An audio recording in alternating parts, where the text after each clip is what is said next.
Well, that's just great. I let the milk go bad again. The milk has gone bad.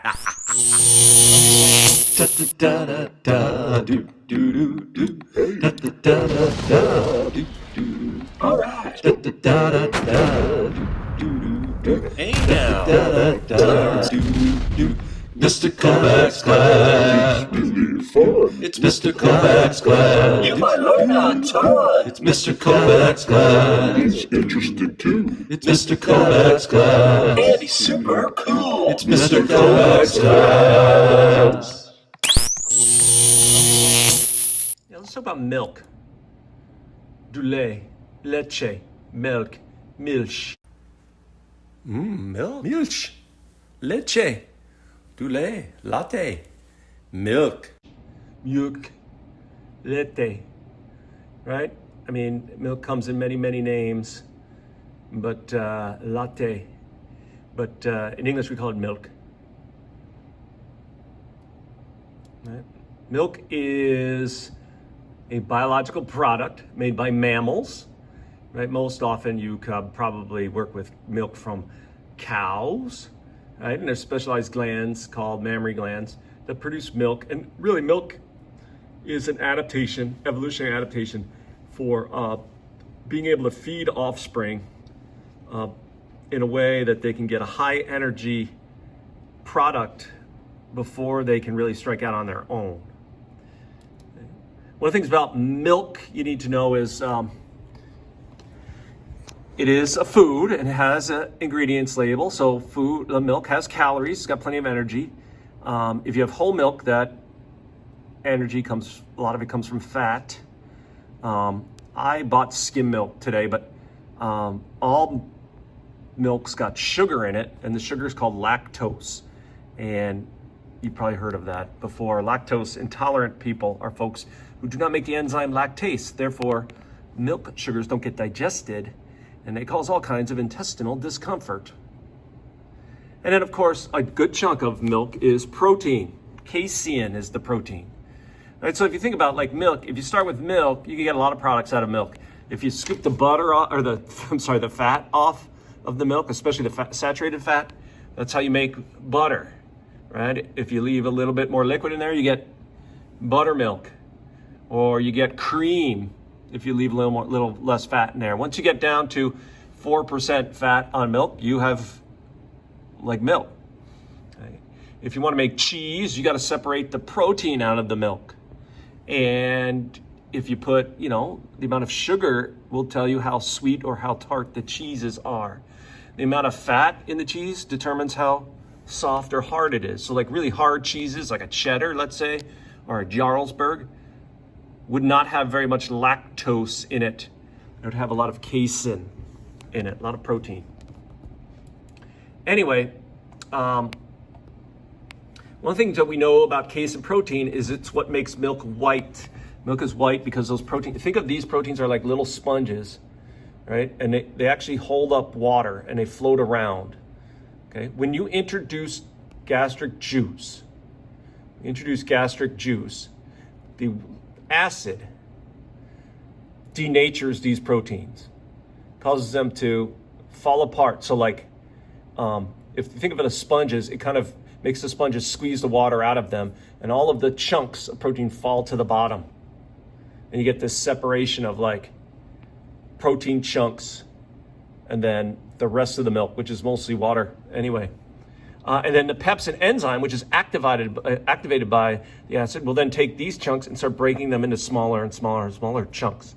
So the idea is by the time you get out of the stomach, these big proteins have been broken up into pieces so small we can't even see them.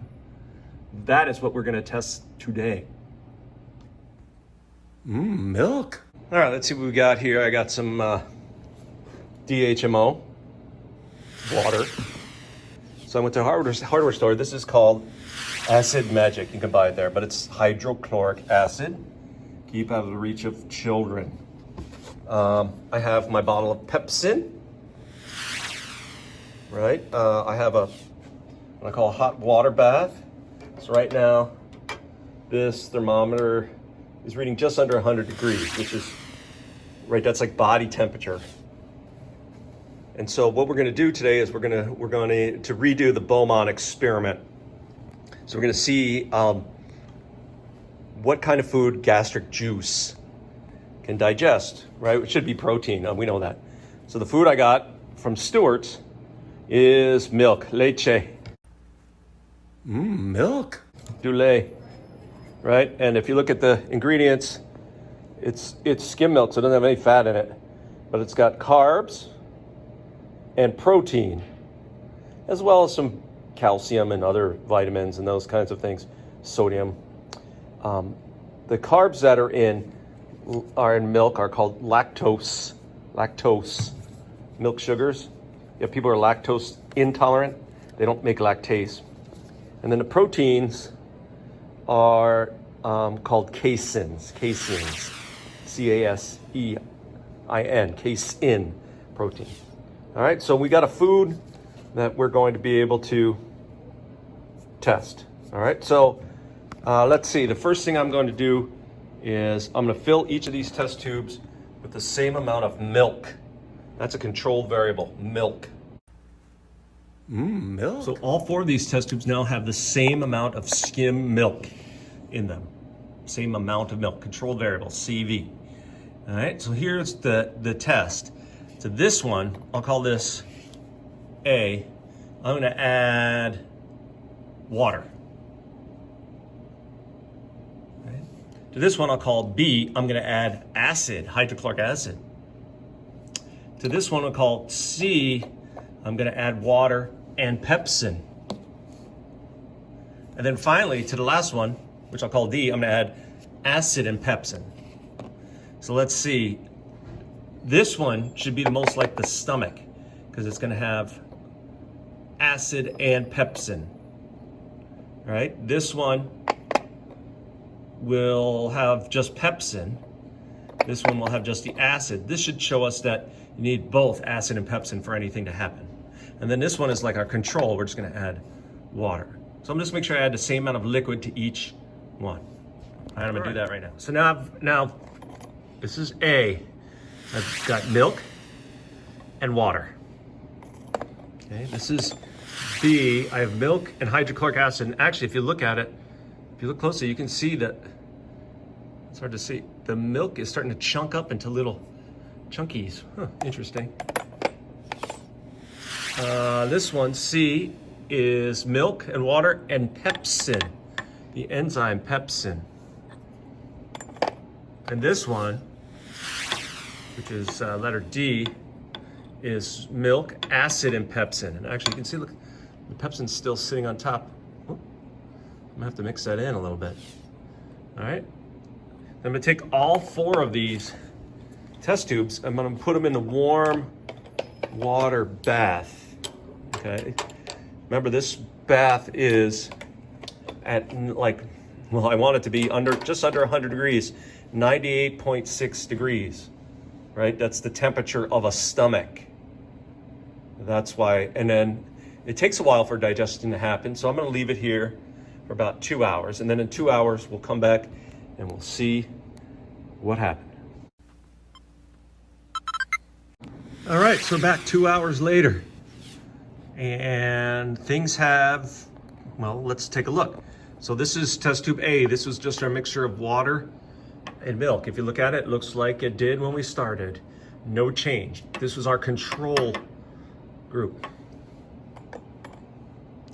This was our mixture of acid and milk. Now, if you look carefully, I think if I hold it up too, you can see that there's like chunky white stuff at the bottom, and then it's almost clear at the top. So it's like all these proteins got denatured by the acid and chunked up and fell to the bottom, and then they just sit there. This one was water with pepsin. And if you look, it looks exactly like the one that's just water. Nothing really happened there. But here's the cool one. This was the last one. This was the one that was pepsin and acid. And if you notice, like there's still a little bit of white chunkies around in there, but Most of them are now gone. It's almost like they've dissolved all of the stuff that made milk white has totally dissolved. It's gone, right? Well, it's not gone, but it's been broken into such small microscopic pieces we can't see them, and it's dissolved in the solution. This is now ready to go into, this would be now ready to go into the small intestine, and the peptides in here would be ready to be broken up by pancreatic juice girl into amino acids. All right, so we had 4 test tubes. Let's see, what was different about each of the test tube? The amount of gastric juice, I guess, right? This one had none. This one just had the acid part. This one just had the pepsin part. And this one had both the pepsin and the acid part. Okay. It showed us that pepsin doesn't do much unless there's acid. It shows us that acid can do something, but it does much more if there's pepsin around. And yeah, that's pretty good. It also shows us that, you know, we made digestion happen outside of the body. We didn't need somebody to poke a hole in her stomach like Alexis Saint Martin in order to do that. All right, so Project BOMA. Our first step here is we have proved that pepsin, when it's activated by acid, is what digests protein. Churn and burn, baby.